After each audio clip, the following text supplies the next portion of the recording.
Inflation is still putting a huge strain on Americans' wallets. Core personal consumption, this is the Fed's favorite inflation measure. It went up 4.9% in April from a year ago. It's a bit less than expected, but it is still hovering near a 40-year high that was set in February.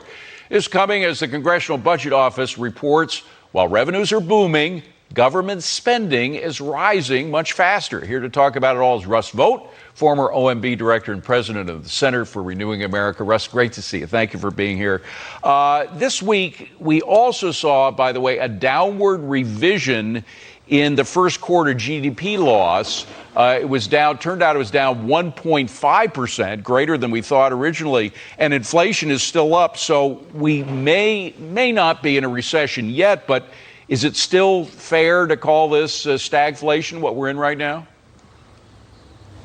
Yeah, it's really touch and go right now, David, in the sense that we could have another quarter upon us where we have negative growth, and we'll be in a situation that the Fed is going to have to take steps that put us in a position, if they really do deal with inflation, in which they're not going to be able to find a soft landing. And I think what you saw this week with CBO's report is that the 10-year window, the 10-year picture that budgeteers look at to figure out are we fiscally healthy or not, is worsening because of the spending. And they had some rosy assumptions in there. They had assumptions that inflation this year is only going to be 4.7% and next year is going to be 2.3%. And they said that we're going to have growth at 4%.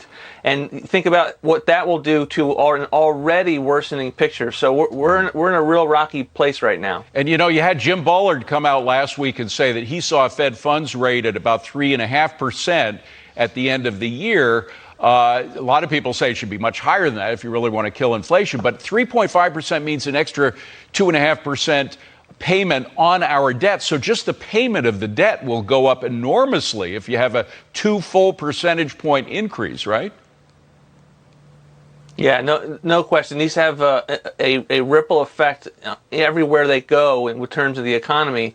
And just in terms of right now, what we're paying on interest in the federal picture, the federal window, we're going to go up to nearly $1 trillion in interest payments. Wow. Under what CBO is projecting at. So, I mean, think about that as an American. We're going to spend $1 trillion.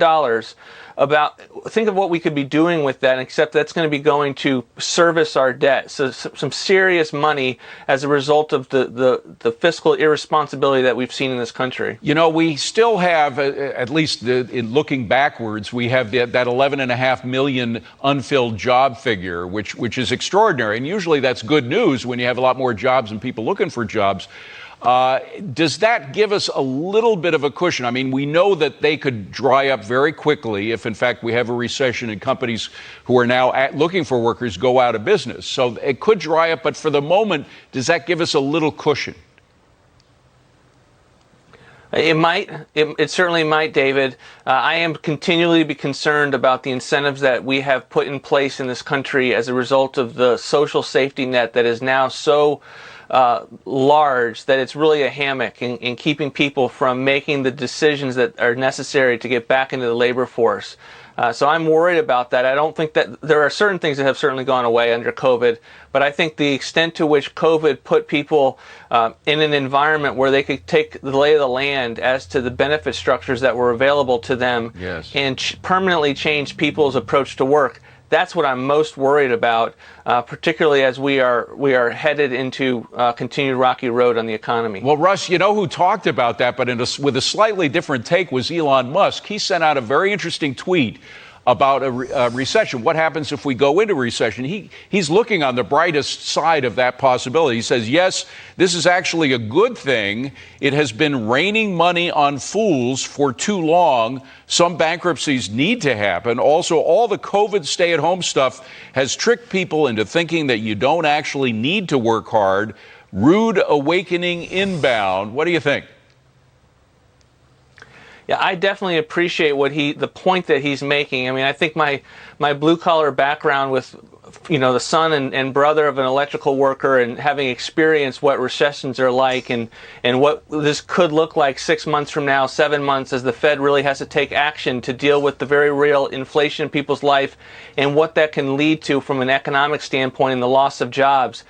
I can't get too excited about where we are right now, right. But I certainly think that we need a consensus, a paradigm shift in this country about what is good for the country, and to get rid of some of these incentives. And policymakers need to wake up, and I think that's what Elon Musk is trying to get at, and I think he's absolutely right. Yeah, a recession would definitely shake things up, but to your point, particularly when you come from a working class background, you know that when there's no job, you can't deal with it at all. I mean, you have difficulty dealing with inflation. You have to cut back. But when you have no job, that really limits the possibilities of what you can do. I want to switch gears to the issue of schools. Of course, it's foremost in people's mind right now, and whether we have enough money to spend correcting things that might have led to this horrible shooting.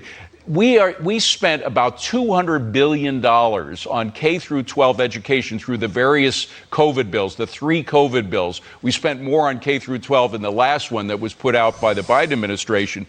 But I'm just wondering, as former head of the OMB, so much of the money we spent on COVID bills is missing. We just can't find out exactly where it went. Is OMB tracking exactly where that money's going, specifically the K-12 money?